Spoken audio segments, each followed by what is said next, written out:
ايه يا صباح ناهد؟ الخير. صباح الفل. عامل ايه؟ والله الحمد لله، انت عامله ايه؟ تمام الحمد لله ايه كويسة. في ايه الدنيا؟ تمام الحمد لله. ايه الاخبار؟ هتعملي ايه النهارده؟ لا حاجة اديني قاعدة اعمل ايه؟ طيب عامه، انا عندي مشوار كده ان شاء الله هنتاخر فيه المره دي، ممكن نقعد مثلا 3 ايام 4 ايام. ماشي. لو كده ان شاء الله كده، يعني بلاش بقى تطلعي اليومين دول، خليكي في بيتك وكده. ليه يا محمد؟ طب انا قلت النهاردة مش هخرج، هنقضي اليوم مع بعض ونبقى قاعدين مع بعض في البيت. يا بنتي وانا بقول لك حاجه غريبه، ده انا بقول لك هتقعدي في بيتك عشان انا مش موجود. وبعدين يا نادي احنا في منطقه شعبيه، انت شايفه يا نادي العيال اللي واقفه على الناصيه، واحنا ناس محترمه، ناس متعلمه. بس يا نادي استحمليني لحد ما ننقل من هنا. هي كل الحكايه شايفه العفش وشايفه الحاجه اللي احنا عاملينها، ينفع بذمتك في منطقه شعبيه؟ يا محمد وانا عشان في منطقة شعبية هتحبسني في الشقة؟ يا بنتي مش بنحبسك في الشقه، بس لازم احافظ عليكي من عيون الناس يا نادي في الراحه والجايه. يعكسوا البنت، ما يعرفوش دي بنت مين، ده نظامها ايه، دي دنيتها ايه، الكلام اه، ده كله. المشكلة و- عشان انا مش من المنطقة فمش هكون معروفة، فبالتالي هيفتكروني غريبة. يا ماشي يا بنتي محمد. مش على كده، انت مفروض تقدري كلامي ان انا خايف عليكي. ده خوف. عارفه يا ناد، لو انت في منطقه مثلا كويسه هنقوله ماشي، لكن احنا في منطقه لبش. فلحد بس ايه، ما نمسك فلوس مصلحه حلوه كده. وانت عارفه اللي انا بجري على الطريق وبشتغل عشان ايه؟ نكون بيت واسره. صح ولا لا؟ حاضر يا محمد ان انت ما عايزه. تزعليش من كلامي يا بنت الاصول، انت عارفه اللي انا يعني الموضوع ده معايا مأزمني من ساعه ما اتجوزنا. لا مش زعلانة.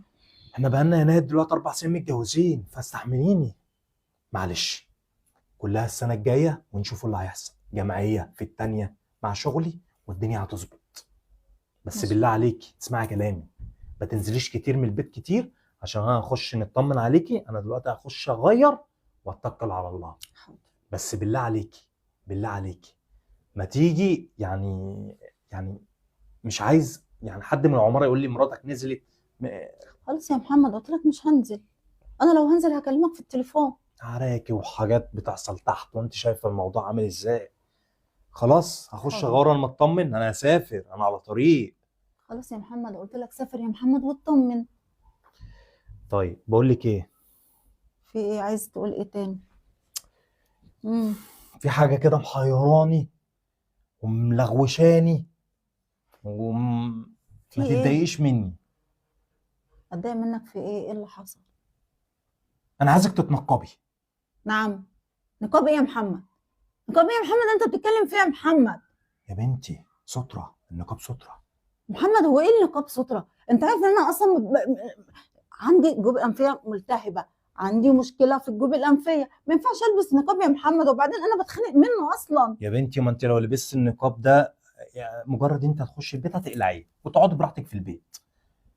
ماشي يا محمد، بس اللي بيلبس النقاب ده لازم يبقى فيه التزام، ويبقى فيه حاجات كده قوانين يعني يا ربنا بنتي انا كاتبها. عارف، ما انا فكرت فيها كذا مرة.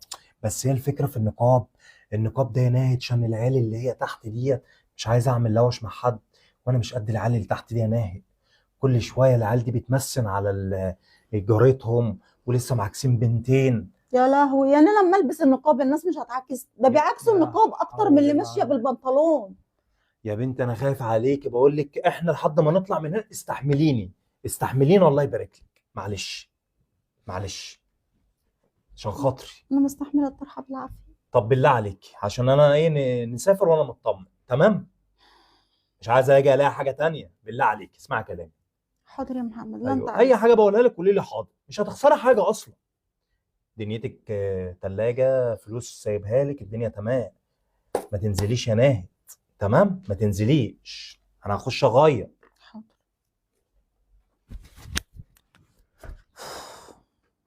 من الخنقه دي يا ربي بس.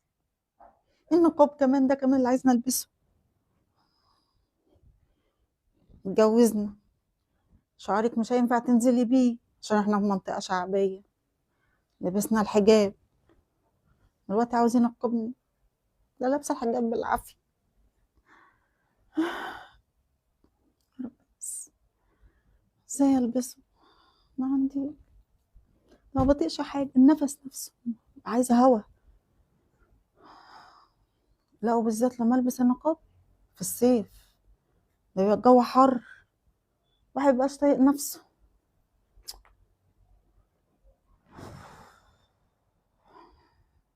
يا رب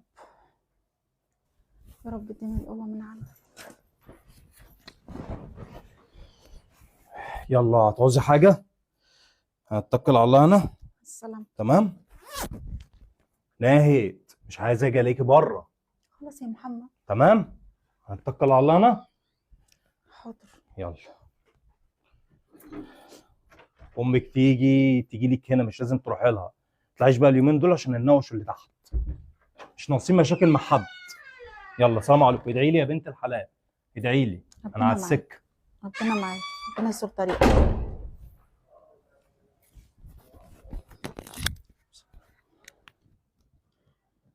يا رب.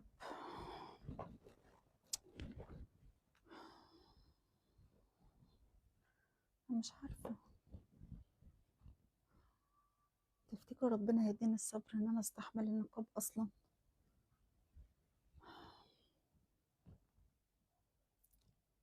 لا اله الا الله.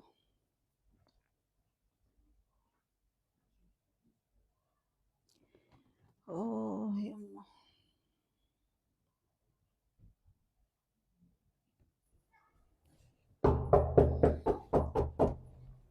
حاضر حاضر حاضر. مين؟ ازيك يا ماما؟ ازيك يا حبيبتي؟ عامله ايه يا قلبي؟ عامله ايه؟ الحمد لله. تعالي اخبارك؟ اتفضلي. عامله ايه؟ الحمد لله تمام. انتي اخبارك ايه؟ الحمد لله يا حبيبتي. يا رب دايما. ازيك يا ناهد؟ عامله ايه يا حبيبتي؟ الحمد لله. انتي اخبارك ايه؟ تعالي يا صحتك حبيبتي عامله اقعدي. ايه؟ وحشاني، تعالي وانت كمان اقعدي. عامله ايه؟ انت اللي عامله ايه؟ الحمد لله يا حماتي كويسه. انتي اخبارك ايه ايه؟ محمد طمنيني. عامل ايه؟ كويس الحمد هو لله. فين؟ سافر. سافر على طول كده؟ يا ماما بيجي يقعد يومين ويمشي. طب مالك بتقولها بزهق كده؟ مالك؟ بصي انا عايزه اخد رايك في حاجه. طب اتفضلي يا بنتي. هو محمد دلوقتي، انا كنت بشعري، اه اتجوزنا، قال لي انا مش عايزك تبقي بشعرك عشان احنا في منطقه شعبيه. طيب لبست الحجاب. طيب. دلوقتي ما ينفعش تنزلي من غير نقاب. ليه يا محمد؟ عشان احنا في منطقه شعبيه. هو انا دلوقتي انا عندي جوب انفيه تعبانه، مش بستحمل ان انا احط حاجه على وشي. انت عارفه يا ناهد ان هو بيغير عليكي وبيبقى خايف عليكي. انت ما تزعليش من جوزك لما يقول لك كده، تفرحي. يعني انت شايفه ان هو غلطان؟ لو غلطان هقول لك غلطان، لكن ده هو بيحافظ عليك يا حبيبتي. وماله يعني؟ البسي يا حبيبتي النقاب. يا ماما انا بيحافظ عليا من ايه طيب؟ ما انا لبسي طويل، ولما بكون خارجه معاه بلبس وبلبس يعني انا طب شايفه اقعدي لبسي اقعدي ما على فيهوش الكنبه، حاجه بس يا اقعدي على ماما. الكنبه. يا ماما انا لبسي ما فيهوش حاجه. ما يا حبيبتي بقول لك خايف عليكي يا حبيبتي. انت تزعلي من ان هو يخاف عليكي؟ يعني انت شايفه ان انا البسه؟ ايوه البسيه، طب اسمعي كلام جوزك. طب يعني انا الجوب الانفيه، انا ما بعرفش حتى اتعالجي منها. الميه لو جت في مناخيري ببقى هموت. انا عارفه، انا عارفه ان هو بيخنق، بس احنا نعمله ايه بقى؟ ده سنه يا بنتي. ايوه ما هو سنه، لكن مش فرض ربنا فرضه علينا. ماشي. وبعدين النقاب ده يا ماما ليه التزام. يعني انا البس نقاب عشان ربنا يعني قايل قوانين معينه للنقاب، لكن مش هلبسه عشان خاطر ان انا اداري عيون الناس من عليا. يا حبيبتي خايف عليكي. حاضر يا ماما. قولي له حاضر والله وريحيه، قلت ما له. تخلوش يزعل منك يا ناهي، ده جوزك مالكيش غيره، وبعدين انت لسه عروسه يعني. حاضر يا ماما. حاضر يا ماما. هو بيسافر ومطمن عليكي عشان تسمعي الكلام. ما انا بسمع كلامه في كل حاجه، بس مش انا مشكله النقاب ده لازم